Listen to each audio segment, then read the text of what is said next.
کہ دادا جان کے تصوف کا سلسلہ چشتیہ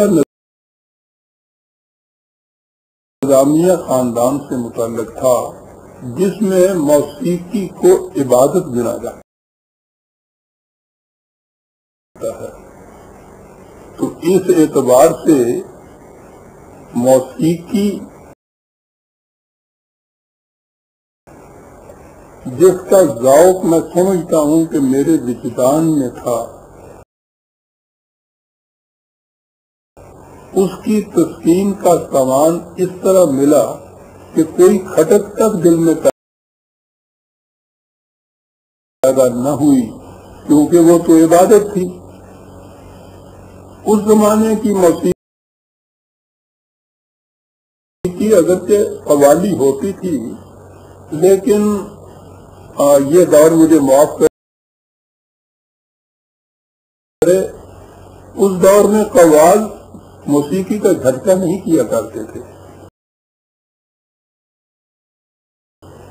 بڑے پائے کے قوال ہوتے تھے، تو ان کے اتنا قریب رہنے سے شاید آپ کو علم ہوگا کہ جسے کلاسیکی موسیقی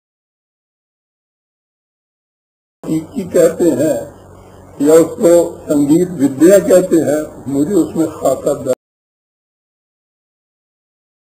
حاصل ہے۔ تو اس کے ساتھ شاعری بھی بڑے بڑے پائے کے جتنے شعراء سے تصوف میں یہ چیزیں جو ہیں یہ تو مفت میں آتی ہیں، بشرطے کہ تصوف میں نے عرض کیا ہے کہ چشتیہ اور چشتیہ میں سے بھی چشتیہ نظامیہ آراستہ ہو۔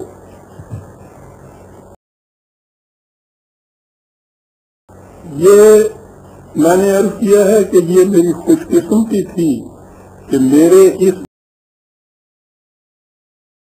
وجدانی ذوق کی تسکین کا سامان اس طرح سے ہوا کہ میرے دل میں کھٹک بھی پیدا نہ ہوئی۔ اگر یہ نہ ہوتا، دادا جان تصوف میں بھی کسی ایسے خانوادہ سے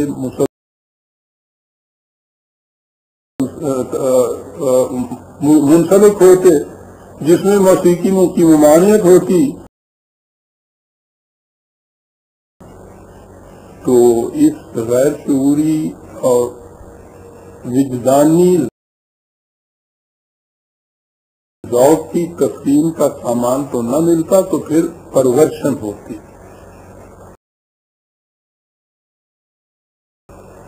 پرورشن کے لیے میں نے آپ کو یاد ہے بدنہادی ایک لفظ قائم کیا تھا خود، لیکن وہ بھی اس کے صحیح مفہوم نہیں بیان کرتا۔ پرورشن ہوتی ہے۔ اللہ کا شکر ہے کہ میں اس سے بچ گیا، آج تک بچا ہوا ہوں، کہ میں نے آج تک بھی اس موسیقی کو اپنے لیے اگرچہ عبادت نہیں لیکن اس کو ممانعت بھی نہیں میں نے سمجھی۔ تربیت کے معاملے میں دادا جان صدیق تھے، عالم تھے، صوفی تھے، لیکن اس کے ساتھ یہ بھی ان کا اصول تھا کہ ان میں سے کوئی چیز بھی ذریعہ معاش نہیں بنے گی۔ ان کی تربیت مجھے یہ تھی کہ خدمت خلق کا معاوضہ لینا جائز نہیں ہے۔ تو پہلی چیز تو یہ میرے رگوں کہ خدمت خلق کا معاوضہ لینا جائز نہیں، انہوں نے نہیں لیا۔ ساتھیوں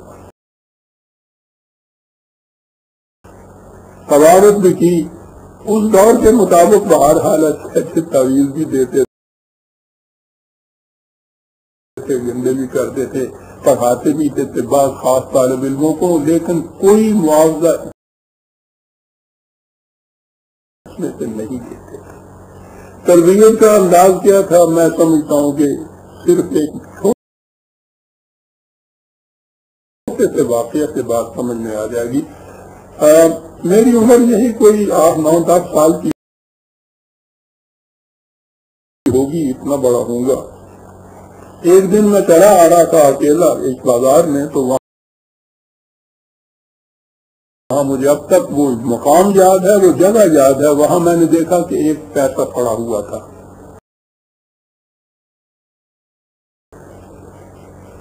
میں نے وہ پیسہ اٹھا لیا۔ یہ اردو میں تو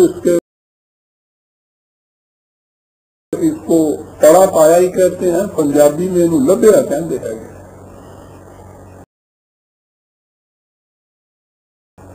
لب تے لاب جڑی چیز ہوندی ہے یہ تو تمہیں پتا ہے زمانے کی ہوندے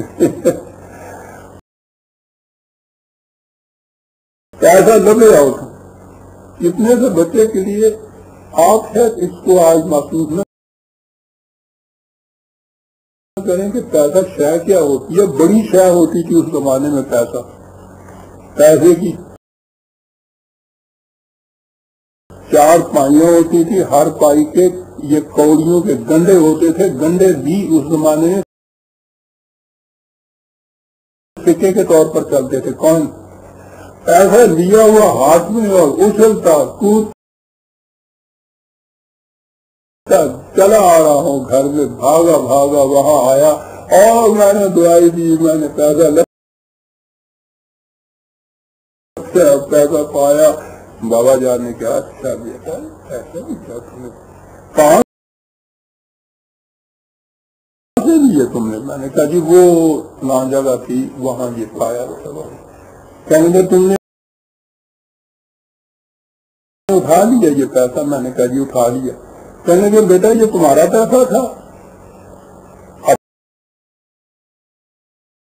پہلا سوال آیا وہ، میں نے کہا جی وہ میرا تو نہیں تھا، لیکن وہ تو بھی وہاں پڑا ہوا تھا نا۔ تو میں نے تو کہنے کہ بیٹا میں پوچھ رہا ہوں کہ وہ تمہارا پیسہ تھا؟ جو دوسری تیسری بار کہا تو وہ چہرے کا حرم تو پھر وقت ہونا تھا کہ نہیں دادا جان میرا نہیں تھا۔ تو کہا کہ بیٹا جو تمہاری چیز نہ ہو تمہیں حق نہیں ہے کہ تم اس کو اٹھاؤ، خواہ وہ کہیں پڑی ہے۔ اور میرے ہاتھ پکڑا انہوں نے، بھاگتا ہوا آیا تھا من من بھر کے پاؤں۔ جب میں واپس گیا ہوں اور سارا راستہ کہتے گئے کہ بیٹا جو تمہاری چیز نہیں ہے اسے نہیں لیا کرتے، اور وہ پیسہ جا کے وہیں رکھا دیا سب۔ آج تک ڈاکٹر صاحب وہ پیسہ، وہ مقام، وہ جگہ، وہ بھاگ کے اچھلتے ہوئے